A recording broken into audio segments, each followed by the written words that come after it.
Alright guys, and welcome back to Armoured Warfare, and today we're taking out this Tier 6 Founders Pack vehicle, the RDF LT. This tank is brilliant, really fantastic. It is quite a different vehicle in the sense from a normal light tank. Let me just sort of do a little bit of a tips and tricks thing here. This isn't a full tips and tricks, let me just go. So light tanks they have usually really good guns, good penetration, good damage, good rate of fire, good accuracy. They're usually lacking on the armour department, but they're fairly mobile in the sense they're more support vehicles. That's sort of the basic light tank. The RDF sort of throws that all out the window. It's a highly mobile machine with zero armour, and it throws all that damage and all that penetration away. It has mediocre damage and mediocre penetration for its gun. It's only a 76mm, but it makes up for it with a astonishingly fast rate of fire of 2.66 seconds. The DPM is just absurd. It puts round after round after round out. And I'm going to be showing you this RDF in its full potential this game. I was just like, oh. And also, one thing I did do was I brought Bandicam because I was sitting there on my Shadow Play replays, and the video was a little bit dark. It could be a little bit blurry sometimes, so I got Bandicam to see how that would turn out. And the videos seem to be a bit crisper and a bit nicer to look at, a bit more HD. So tell me what you think of the new videos. Is the quality better for you? Do you think it's an improvement or what? I want your opinion from it. Anyway, back to the RDF LT. Just, you see that there, 2 rounds out in like 5 seconds. Doesn't sound a lot, but then you couple that with its average of 280 to 300 damage and about 260, 280 penetration on this gun. And oh my god, do you really get a DPM machine? A lot of people say this vehicle's overpowered, but personally, I wouldn't say it's overpowered because a good MBT driver can easily knock this thing out. A T-72A, load the heat rounds, point your frontal armour at them, and boom, blow the hell out of them, take them out in 2 to 3 shots perhaps.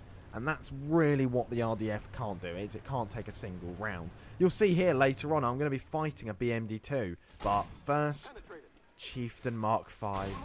Ah, this is why I play this vehicle.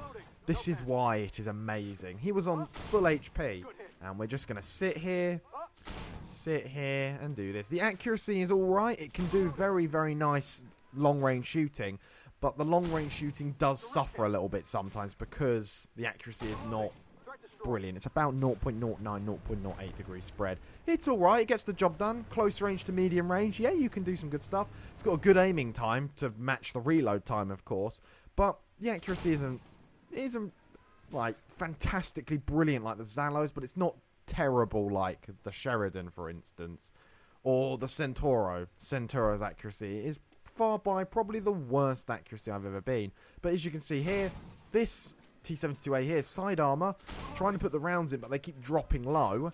Fire another round in, that went a bit high onto his turret. Fire another round in, that struck him in the side, luckily. Fire another round, no, that went low, and the last round, it went high. So the accuracy is not terrible, it's not like brilliant. The penetration is also sometimes a bit lacking. Then you saw there I bounced off the front of a B1 Centauro. The upper plate on that thing is quite well angled, but a 76mm gun, yeah, sometimes it's a low caliber, it's not going to do much. VFM front turret, easy enough, not too bad. But this rate of fire though, the rate of fire is really what makes the RDF. That's what makes this thing special and fun to play. Right then, another problem that I'm going to encounter later is the low ammo count. As you can see at the bottom, I only have 10 rounds of AP left. I wasn't paying attention enough, so I don't actually know that at the moment. Throw on our light tank boost. We're on hard ground, so our resistance is very low. We can easily pick up some speed, lose it all on that jump, and then just make our way down the airfield, because they have a hell of a lot of vehicles down that end. There's the Centauro, VFM, T-72 Ural, T-72A. They also have the Begleit Panzer still there. So we're going to make our way, and the BMD2, which we haven't spotted yet. And you'll see here, BMD2, 30mm cannon. Boom, come up behind him. I should have changed to heat right now. And his 30mm cannon can make short work of my armour. Try to angle it a bit against him, and he bounces a few rounds, but he does do nearly 800 damage to us. Finish off the BMD2, finish off the Begleit Panzer, and look at this. T72A rear. Oh, look at that. Oh, this is the dream of an RDF driver, is to get this sort of positioning. VFM, side of the turret, trying to aim on his hull. I can't really see very well, and I just ran out of AP rounds. I fired off 30 AP rounds. Now I'm sitting here going, why are my rounds not penetrating? Why can I not penetrate this VFM turret? So I'm having to try and take some measures. I'm like, oh my god, don't let this guy kill me. And I just finish him off on the last bit. And in that short space of time, we have dealt 6,056 damage, only taking 1,500 in return, leaving us on 49 HP. So you can see from this gameplay the strengths and the weaknesses of the RDF in one game. The terrible armour, which of course is, expected of the RDF because of its gun. It's got mediocre accuracy, but good enough to get the job done. It's got very high DPM when you get into close range and medium range on the enemies. With that immense rate of fire, it really does pump out the rounds and the damage. As you saw on the VFM, the BMD2, that Chieftain, the two T72s. I didn't want to take that Stingray though, because that Stingray at the beginning, if I'd have gone for him, the game might have changed and I might have died against him, which I didn't want. The game was good enough. So, do I recommend the RDF LT if you can get your hands on it? Oh my god, yes I do. It is so superior to the Typhoon, the Moag, that it's just knocked out the ballpark. Did you see there? Master Gunner, Ace Tanker, and of course, the gold medal on our 6,000 damage, 5 kills, and 7 spotted. We got the most kills. What else do we get? Well, we got not too much on the assists there. Top damage. Come on, mate.